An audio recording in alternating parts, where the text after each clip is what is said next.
We Minnesota Vikings fans love us some Kyle Jerome Ezekiel Slaughter, a.k.a. Sluter. It's a Dutch pronunciation.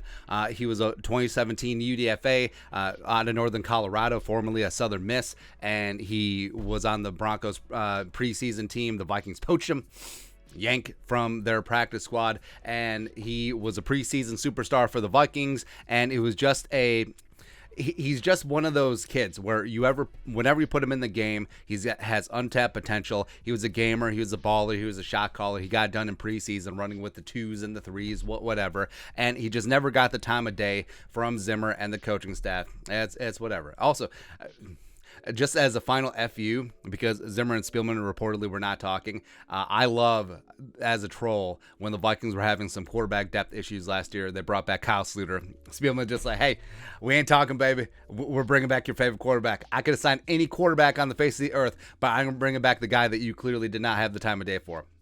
It was fantastic. But Sluter's been busy this spring. He was drafted in the first round of the USFL draft, and he's been lighting it up for the New Orleans Breakers of the United States Football League. Now, the Breakers are 5-3. Sluter is leading the league in passing with 1,750 yards. He's got 9 touchdowns.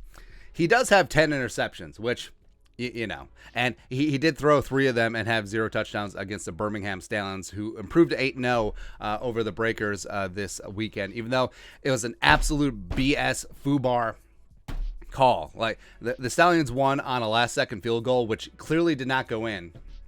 And with all this replay, with all of the technology and stuff, you still have these errors, right? So Sluter should have led the gritty, gutty Breakers over the Stallions, the undefeated Stallions, this weekend, but it wasn't meant to be. Either way, Sluter is league in passing, and he talked to Chris Thompson, Pioneer Press, and he's hoping that his stellar play in USFL leads him back to the NFL, and he'll stick with a team. There's not 80 or 90 quarterbacks in the world who are better than me. I don't think there are 32 better than me. I know that I can play in the NFL, and he's got a point.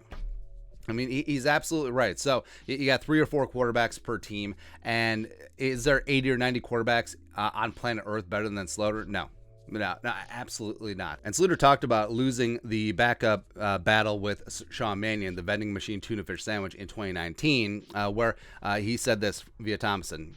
Sean Mannion was 2 years my senior. I was just a young guy, so that's a big gap in knowledge. Although I think my play was superior, I think they saw in Sean the ability to keep Kirk in the class, to help Kirk in the classroom, and that was valued more, which is just ridiculous. Like, why do you have coaches then? Like, I understand the sage veteran backup, having a guy there where you can bounce ideas, especially with the young quarterback. But Kirk's a freaking veteran. Like, if he can't take care of himself by now, what is the point?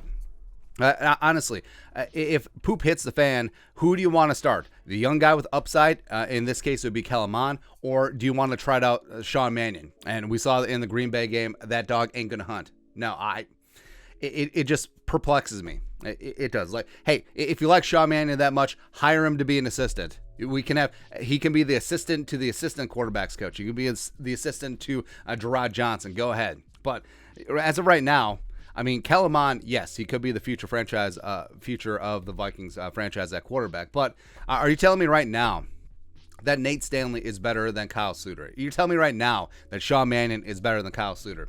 You can't.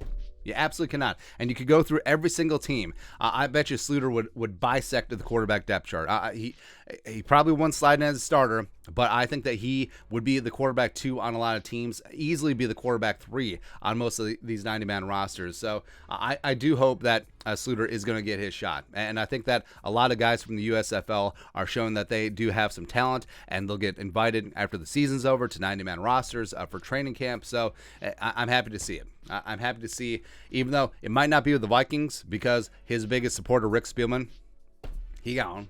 But also, you could say that his biggest detractor in Mike Zimmer, he gone as well. So who knows? Who really knows what's going to happen? Either way, dollars to donuts. I will put my bottom dollar that tomorrow, well, not tomorrow, at the beginning of training camp, Sluter will be on a 90-man rooster in August. Just getting things done, man. But you love to see it. Hopefully he can stop throwing 3 interception games. But sometimes gunslingers get shot. That's what happens. But I don't know, just his tenacity and hopefully him maturing, getting into the playbook, learning the ins and outs of the quarterback a little bit more, as opposed to just getting by on raw natural talent. I think that could coalesce and make him a very solid backup quarterback in this league. But that's it. Your thoughts are our thoughts. Kyle, Jerome, Ezekiel Sluter, lighten up the USFL. Woo! And he wants another shot at the National Football League. Let us know in the comment section below. Subscribe for daily Vikings takes. Want to support the work? Put a little something in the Venmo. But until next time, Skull Production Value.